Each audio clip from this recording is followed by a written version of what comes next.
let's stay in the house. Let's make sure that we have supplies set in. Let's get our money out of the bank. I didn't say that. Right. But what should they look for? Specifically, what do you think is going to be The derivatives that we can point to?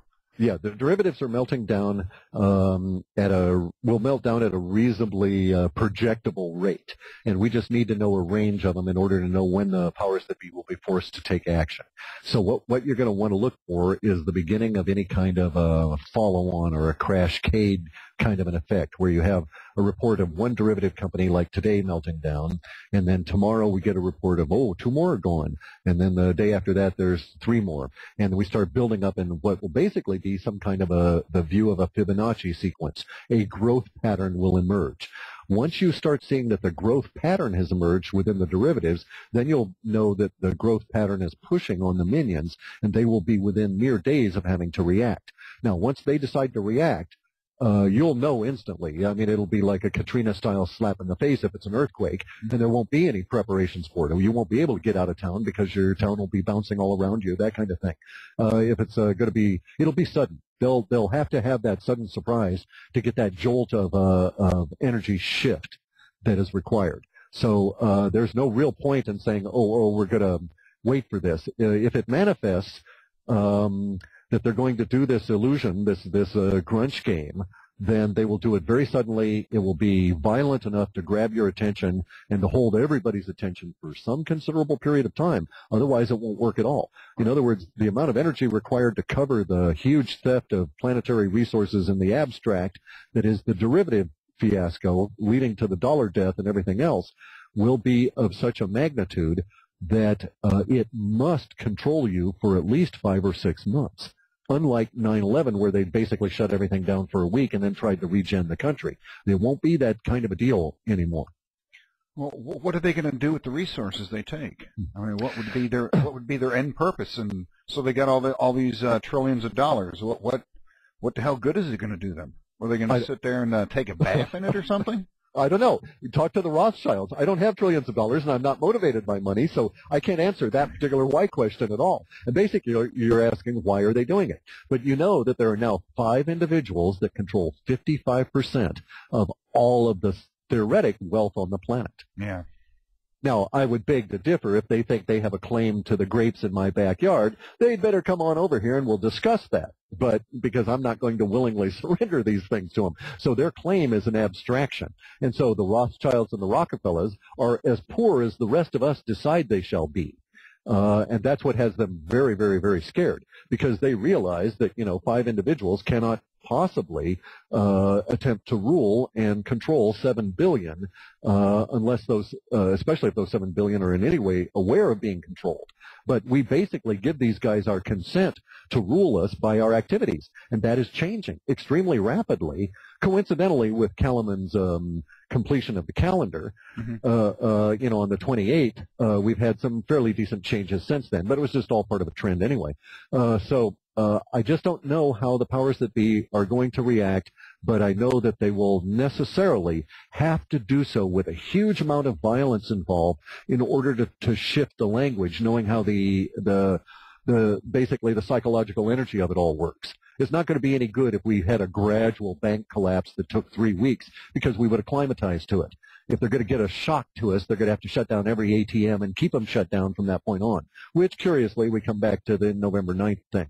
Yeah, I was just going to bring that up. Do you think that has anything to do with it? Now, given what we've talked about for the past half hour or so, do you think that, and I really hate to say it, but do you think there may be an ulterior motive here? I'd say that's a big Yeah, yeah. I just can't picture them doing something that obvious. The problem is, of course, that they count on that. That you cannot picture them being, you cannot picture Ratzinger, the supposed leader of the church there, being a pedophile, and therefore he gets away with it. You cannot picture him being a murderer, therefore he gets away with it. These people are not as us. They do things in plain sight, and they say, this is going to occur, and they look at you and they smile. I mean, Rick Perry is up there as a guy who wants to lead this country, and there is not probably a greater death merchant on the planet today at this minor, low-level, trivial, easily blackmailed level. and yet he denies that, he's in any way involved in any of this and so on. But it's just all of this is out in your face. So they are indeed saying, oh, yeah, we're going to do this. And, of course, it's very curious that that's just what you would want to have, and it's awful close to our November 8th release language. We could also be wrong by that by up to 3 days either way, and we could be off by the duration by 3 days. So we've got it pegged to 22 hours of really intense release language that starts sometime on November 8th. However, if we were off, it could also be that we're going to have maybe 3 days of really intense release language. And if they shut down the ATMs and stuff, I would grant you that there could be a lot of irritated people, and they'll run around for at least 3 days venting that irritation. Oh, they will. There's going to be a lot of people joining the Occupy movement. Yeah. If that happens. Well, it doesn't matter about that because we do have the data that the ripple of the giant bankruptcies are going to force an extra few millions of people into the whole idea of occupy something because they haven't got anything. As Gerald Celente says all the time, when people lose everything, they lose it. And we're about to reach that stage. Many people that are thinking themselves comfortable will suddenly discover that is not the case. That if you're counting on the illusion of dollars stored in a, quote, bank somewhere, that is an illusion and it will not be edible, and you're going to discover that. People need to convert those dollars into something real. And with the food inflation that we're seeing, I see the food inflation has finally hit. That's, 5.1% so far this year. Actually, 2% to go by the end of the year, according to the figures that I've seen. And those are truly bogus. If you look at the M1 figures that are being reconstructed, the money supply figures, M1, 2, and 3, we're running at a 39% inflation. And if you actually go and look at food on individual food items, we're looking at closer to 100 to 150% inflation annually on food items now. Yes, I fully agree. As an example, a year and a half ago, I was buying chicken for 39 cents a pound. It is now $1.88 on sale. Yes. That is a huge increase, people. You've got to understand that you need to store some food. You need to figure out some way to store some food. I can't be any more serious about that. But go one better and figure out ways to grow food, manufacture it. That is the underlying cause. There are these abstractions, and we do produce enough food on this planet right now to feed every single human and then waste a lot. But the abstractions have gotten in the way of the distribution system. So at its core, even if you were able to store food, you can't store enough forever, and you're going to be faced with having to purchase later on. So do yourself a favor now and start getting real smart about ways to alter your diet to grow more of your own. But we're getting into the process now, where I don't know if you've seen this story, but there was a lady that owns a private farm. She was having a harvest party. Bring what you've grown, and we're going to have a picnic. A swap. Yeah, a swap. Well, she got a call from the county that said you need a permit to do that. So she got the permit. While they were doing that, while they were serving the food, the county shows up, takes all the food away, and makes them pour bleach on all the food and destroy the food, because it wasn't FDA approved. So growing it yourself may not be the answer, because these people No. They're starting to try to control that. Or am I wrong? Okay.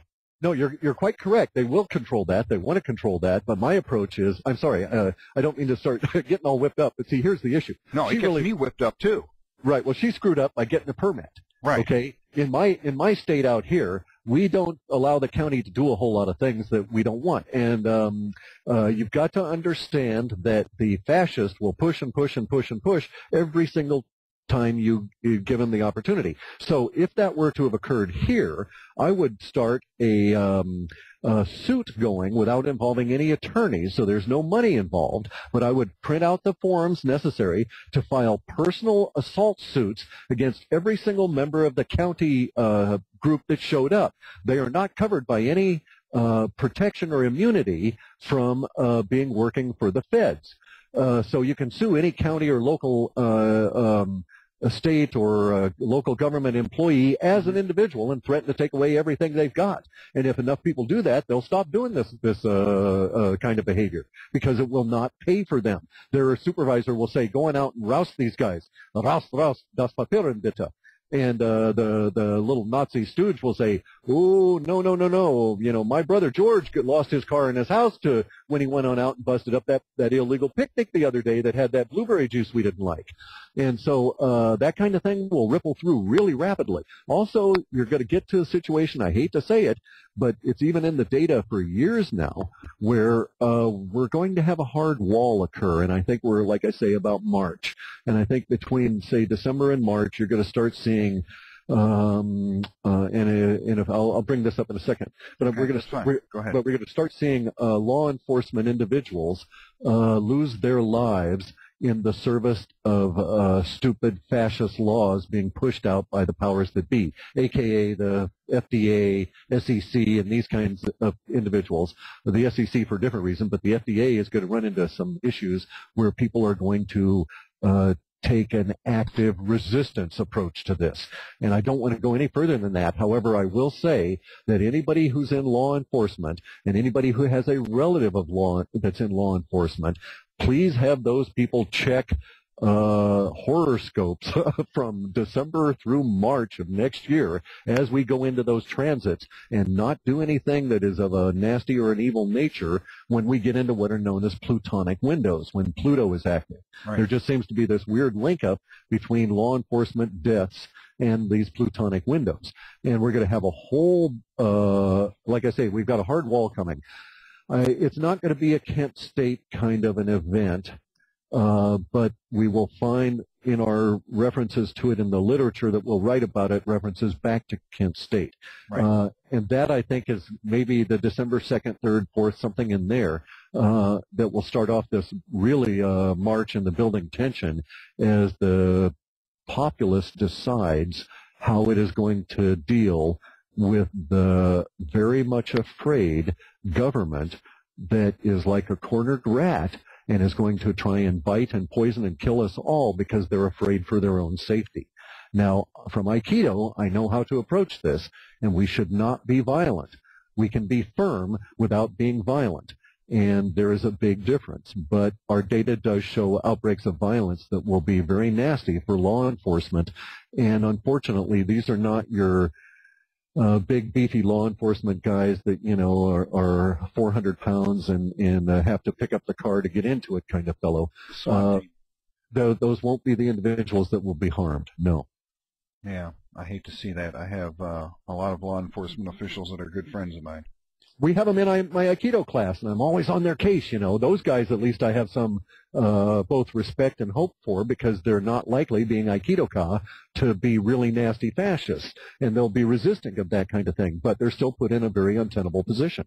Yeah, and I think people need to understand it's not going to be every police officer everywhere that's doing this. I mean, the town that I live in, I just can't see anybody in our local law enforcement even thinking about doing anything like what we're talking about. I just can't. I just don't see it. I know these guys. But obviously it does occur. We've even had people here.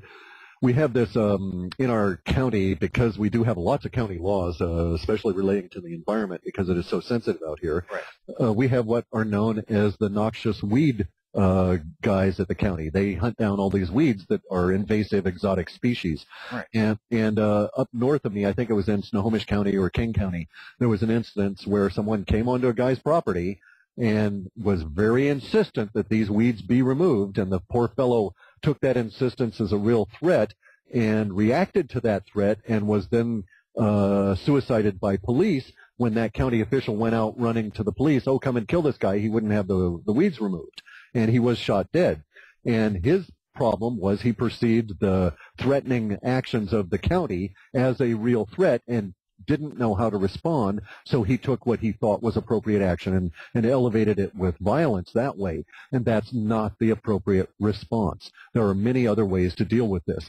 A couple of the Sharp's book on, nonviolent response really would have helped this guy out. But we're all facing that.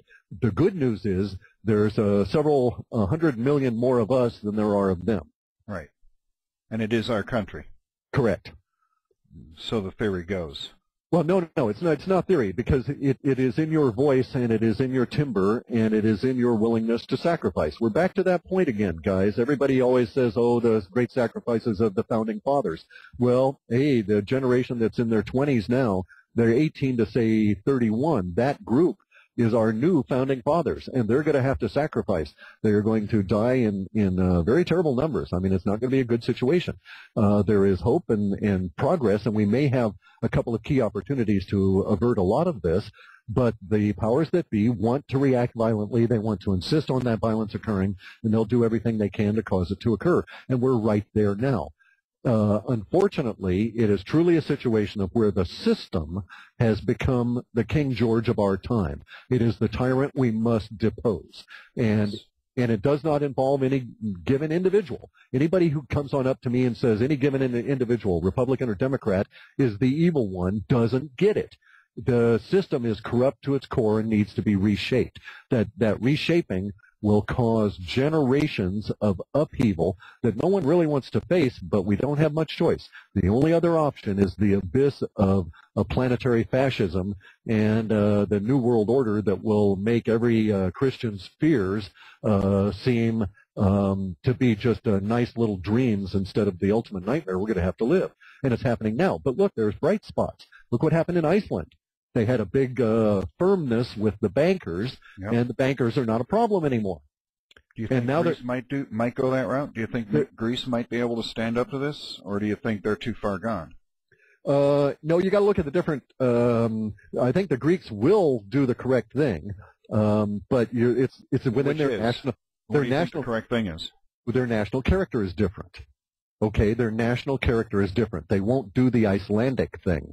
The Greeks are going to reinvent an ancient form of their own martial arts, and you're going to see a very solid firmness that the powers that be will try and characterize as rioting leading to civil war, but it won't be.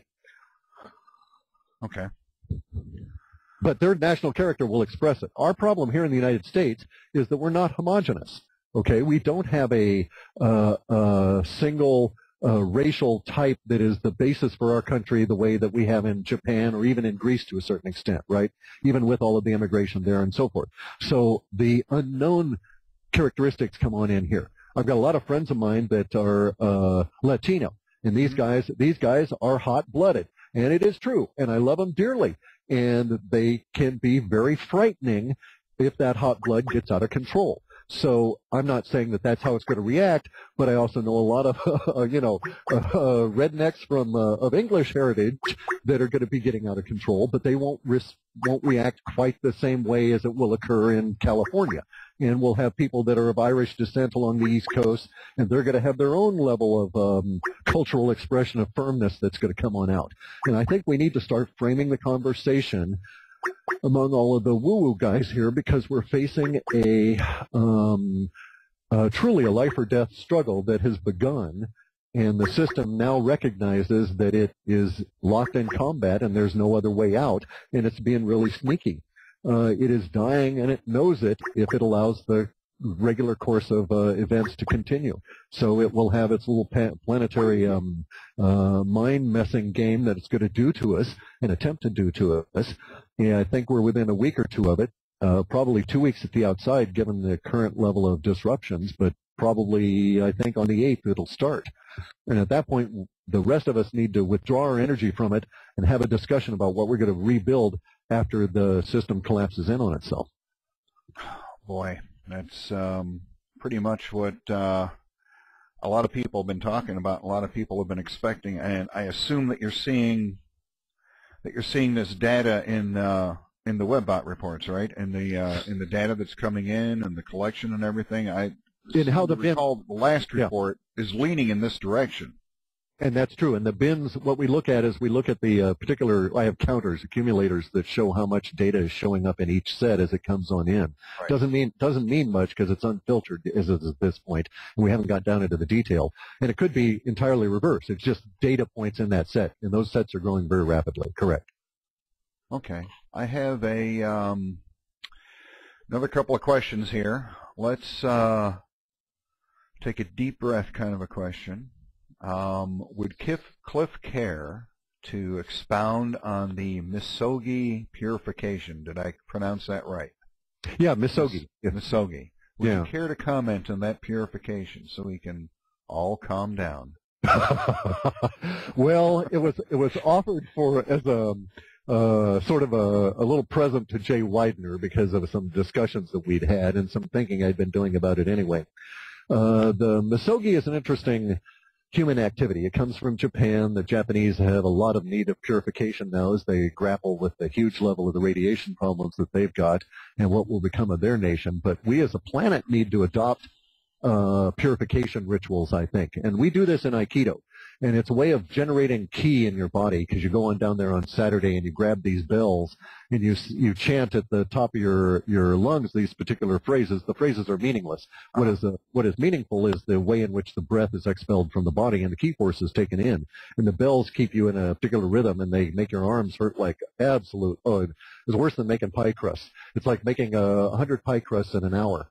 It's so bad on your arms. But when you get done with it, then you can do an hour of Aikido or so, then be completely ki filled to the point where your body is actually, how do I want to say it? You are able to sense and perceive things many meters outside of your body and react with that force. And so you can do randori, for instance, and you do flying after misogi, and it is probably one of the greatest expressions of your art. Because if you're one of the people who's attacking the guy in the middle, randori is this a round attack where a guy will stand in the middle of the mat, and maybe 10 or 15 or 20 people will attack him either in a circular direction or from long lines of attackers, yes. And you just react. And when you've got the ki in you that way from the purification, you can literally take your little finger and hook it just the right way on the guy's gi as he's rushing at you, lift them up, and they go flying 30 feet. And it has to do with the ki force and the purification ritual that is going to be necessary for our planet to come to terms with what we have to grasp. And it goes much beyond the misogi. The little story I wrote could be expanded easily into a really cool movie, but also into a nice book. But I probably will never get a chance to do it because we're going to be so bowled over by the onrush of events. And in fact, we're seeing it now.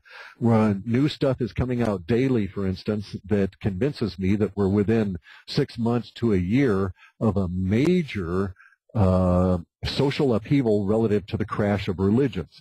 This may coincide with the breaking into the Vatican archives. I can't say at this stage, but the other events that are coming out include Fomenko's book on history being released in English, released the first 4 volumes out of 7, and also now the many threads that are starting to emerge, the secrets revealed that are coming out of the dark side of the Catholic Church. As one edifice crumbles, you get to the next, you get to the next. Now they're starting to go into, which popes were assassinated, who had imposters put in place, and all of this kind of stuff. So some of the details are coming out, as well as we now have videos showing the actual schism occurring within the church itself, as all the cardinals and archbishops and all of these guys, all the middle-level managers all the way up to the higher-level thugs within the corporate organization that is the Catholic Church, were called back to meet with the head dude here, the capo. And when they did so, a strange thing occurred, because in these long receiving lines, it is quite clear in the videos that are coming on out that many of these people won't shake Ratzinger's hand. There's some kind of symbolic rejection going on, almost a shunning within certain groups of the controllers within the Catholic Church. So I suspect there's a major schism that's going to come on out really quick, and it may appear with or without Ratzinger's death, but it may also be coincident with that. Right. That's that's an area that's really difficult to get into with. Given that, I know I'm a Christian, and I know a lot of our listeners are, that's a pretty difficult concept to, get your head around. I mean, folks, I believe that Cliff isn't actually saying that, let's take down the church. He's reporting to us what he sees. Correct. As a report. He's not doing this on a personal basis. This is a report that he sees, and even though it's difficult to listen to. we have to consider this. Yeah, but let's also be real clear about this. There is a general trend to the destruction of religion, and I think I have finally found the huge linchpin that's going to come on out that will see the destruction of religion. That the data is shown all the way back since 1997.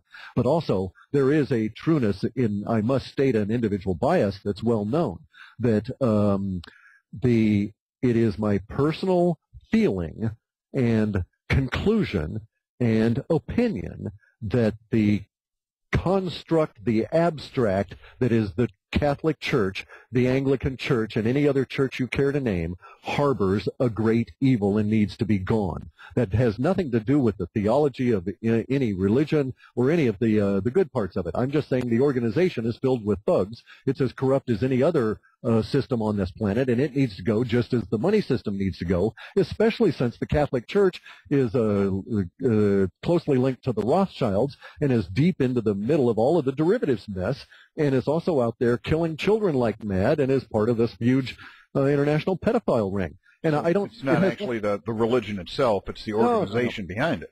You're correct. And also, let's bear something in mind. If Fomenko is even close to being correct, every single Christian on this planet has been deluded by the churches that theoretically are offering them, I am putting this in quotes, truth. Because Fomenko has found that the personage that everybody thinks of as Christ had to have lived and died in the year, they died in the year 1078. That there was no history that predates basically what we think of as the year 1000 that is in any way meaningful. Christ never lived back in year 0. Our year, we may, if you want to think of it that way, and Christ actually lived in the year, was born in 1056 and went through to 1078 in that realm there, then we're really only in the year 1000 something now.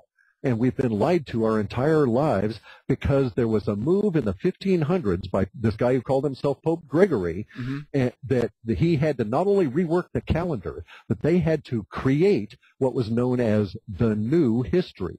Now, when they created that new history, they were not really smart because they didn't understand archaeology and they didn't understand document scanning. Of course, there was no way they could have known in the Middle Ages, but what they did was to take all the Middle Age rulers that they knew about, rename them, and push them back in time hundreds of thousands of years and create them again as Julius Caesar and all these other fellows. But they did so in such a way that the details of their lives are clearly available to us who can see all of the eras. We can find, for instance, this particular ruler ruled for 41 years, supposedly, in the year 100 AD, but in fact, he was really alive and ruled for 41 years in the year 1300, and they just pushed it back those thousands of years because they had to create this new history to go along with their the construction of all of the religions. So, if Fomenko is right, and this guy's been working on this since 1973, and we need to...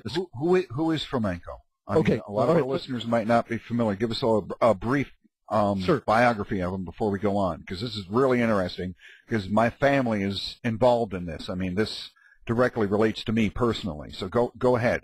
Sure. Okay, so here's what happened. The Russians had a communist society that imposed a politically correct educational system on all the teachers and scientists. The politicians decided what they could teach and what they could investigate as scientists and teachers. So what happened was when the Russian communist society collapsed, all the teachers said to themselves, we've been teaching absolute crap here for 40 years that we know is not true. We want to teach something that is real. So a movement began in the 70s in Russia, in the former Soviet Union, that is called the critical thinking movement, and it is spreading throughout their entire society and having huge changes occur in their society as a result of this, because the teachers don't want to teach bogus stuff. They want to teach facts. And so they asked scientists, what is factual? So the scientists set out to find out what was factual. And one of the things they discovered was unfactual was the history that had been propagated on, or promulgated on all of us by the churches as the, quote, storehouse of knowledge through the, quote, Dark Ages. And none of that really existed. And it was created of whole cloth in the 1500s, which means that the Shroud of Turin can't be dated back to a supposed year 0 kind of an event, or year 33, because there was never a year 33 where there was a Christ figure, and etc. It was all created in the Middle Ages. So everybody who thought that the Shroud of Turin was a middle-aged hoax is 100% correct. but that needn't even invalidate its use as a burial shroud for the person that was presumed to be Christ, because that person was in the Middle Ages. Everybody who's ever made a movie about the gladiators in those funny little skirts needs to rethink that and put them in the medieval garb, because Rome was actually created in the 1400s. The whole myth that the Catholic Church had of being held captive by the French for the couple of centuries in Avignon is just that, a myth. The Catholic Church established itself in Rome after Rome created